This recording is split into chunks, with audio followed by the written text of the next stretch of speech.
Picture a man standing alone in the middle of a stadium stage, 60,000 people chanting his name, and yet somehow he was also the most controversial man on the planet. He didn't just make music, he bent the whole culture around his will. So, who is he? Let's find out. Long before the world knew his name, a boy grew up in a major American city, raised by a mother who was a college professor. She was sharp, educated, and deeply devoted to her son. She gave him confidence the size of a skyscraper. He fell in love with music early, not just listening, creating. He taught himself to make beats in his bedroom, chopping up old records and stitching them into something new. Everyone around him had dreams of rapping. He had dreams of making the beats those rappers would rap over. But deep down, he wanted to be both. And that hunger? It would change everything. He spent years making beats for other artists, big names, real stars. He was behind some of the biggest songs on the radio, but nobody saw his face. Nobody chanted his name. He told people he wanted to rap. They laughed. Record labels said no. They told him to stick to making beats. Door after door closed in his face. Then came the car crash, a late-night collision that nearly took his life. His jaw was wired shut. He could barely speak, so he recorded anyway. With wires in his mouth, he rapped his story into a microphone.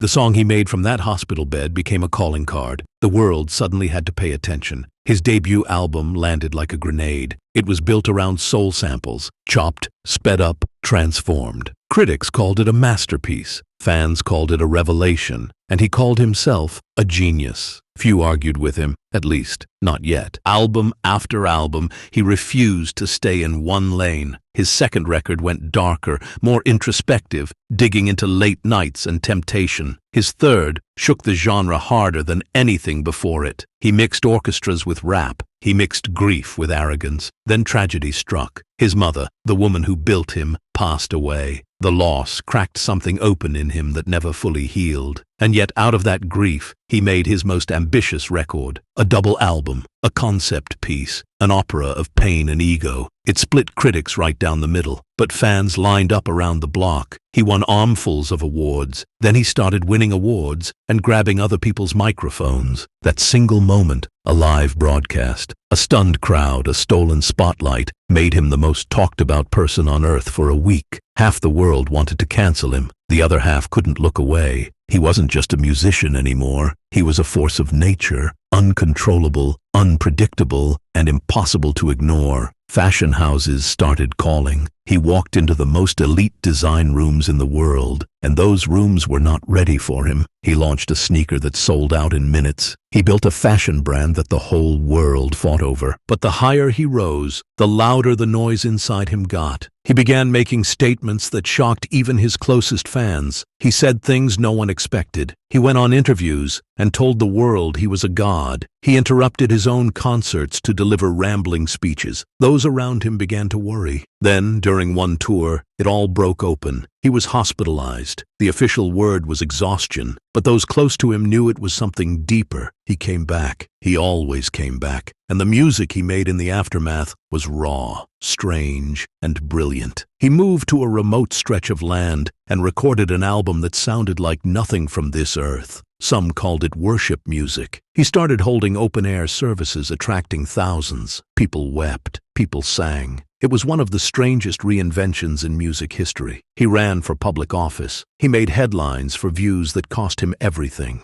Brands walked away. Contracts were torn up. Billions of dollars evaporated overnight. The empire he had built with his bare hands was shaking at its foundation. And yet, even in the ruins, the music kept coming. He kept creating. He kept pushing. He kept dividing opinion with every move he made. His story isn't one of a clean rise and a clean fall. It's a story of someone who never stopped swinging. He once said something like, "If you're a fan of him, you're a fan of yourself." He dared people to dream bigger than the world said they should. He dared them to ignore the gates people tried to put around them. Whether you love him or hate him, the world did not ignore him. He rewrote what a rapper could be. He rewrote what a black artist in America could reach for. He rewrote the rules of fame, fashion, faith, and failure. No one has ever done it quite like him, and no one is likely to again. The question is, can you put a name to the legend, the face behind the crown, the voice behind the chaos? From a bedroom studio to the biggest stages on earth, From a wired-shut jaw to a voice the world couldn't mute. From the back rooms of the music industry to headlines on every continent. His story is messy, brilliant, painful, and unforgettable. Like the best art, it refuses to be neat. He remade himself over and over again, each version louder, stranger, and more defiant than the last. Love him or not, you know the name. You've always known the name. There is only one person on earth who has ever lived this specific, impossible life. And somewhere deep down, you already know who it is. So, who do you think this legend is? Drop your guess in the comments below.